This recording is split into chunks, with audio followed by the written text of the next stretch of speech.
Brad Wolfson, Soulcraft Martial Arts, here with my friend Nick. Working another setup here, no gi for you. This is something that I've been working a little bit. When I wrap the head for a guillotine here, and my partner kind of gives me a hard time, pops the head out, all right? So where the arm is in, when the wizard's in, I can almost always switch and hit the darce. Something we've been doing a lot, and I hope you like it. Thanks so much. All right, guys, so look, I'm in the side control here. I'm going to play more of a loose side control here, not really using the shoulder so much on this one, all right?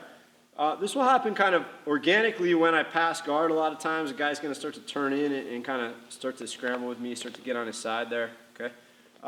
Or I can allow it if I'm playing a good tight side control game by just simply bringing this into a more conventional side control, okay, what my teacher Marcio calls side control number 1 here, where I bring the elbow here against the neck.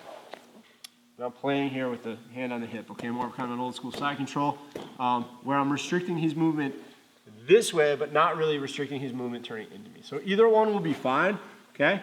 I'm playing kind of a loose game here, or my partner just happened to start to get defensive as I was moving and start to turn into me, all right? So as he's coming up on his side there, all right, what I'll do a lot of times here is I'll start to wrap the head, okay, for the guillotine here. I'm gonna cup the chin, and I'm gonna, as I cup the chin, I'm gonna stretch that wrist here and throw that radial bone kind of right into my partner's carotid artery, kind of almost like a little cast of a fishing pole there, okay?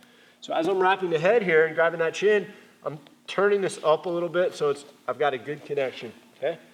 I'm gonna go for like an arm in guillotine on this one here because there's a little space. So I'm gonna wrap here and I'm gonna start to grab that meaty part of my hand there and connect my guillotine, okay? Obviously if he comes up to the knees here, I can switch, throw my leg over and just start to twist and finish, all right? But for this one, what I'm gonna try to do, I won't always get it, but what I'll try to do is I'm gonna try to step over to mount, okay? You know, he very well may put me on my back before I get there, in which case I can just finish it from my back, not a big deal.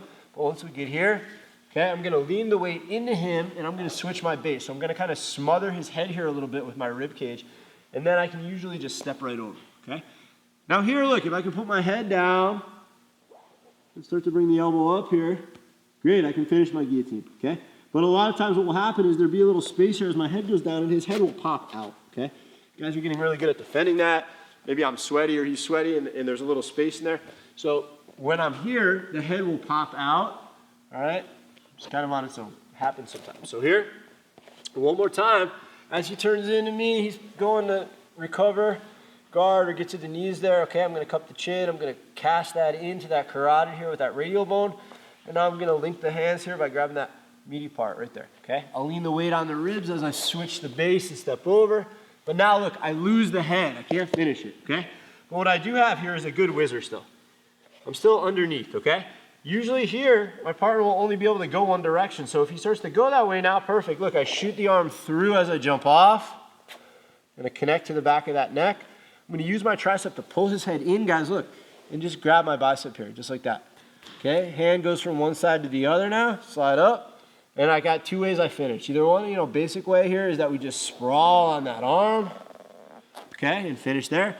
Or what I like more these days is just switching my hips and using that top leg here to block either one of his legs, okay? I can go bottom leg here or top leg, whatever's available to me. Just gather the leg so he can't get up to the knees. And now I just start to apply the pressure and I lean a little bit, okay, for my finish. Very simple. So every time that I start to wrap the head here and I lose it, pops it out, look, I still have the arm, okay? I can create this position on my own too, just by jumping off and shooting my arm through if he doesn't move.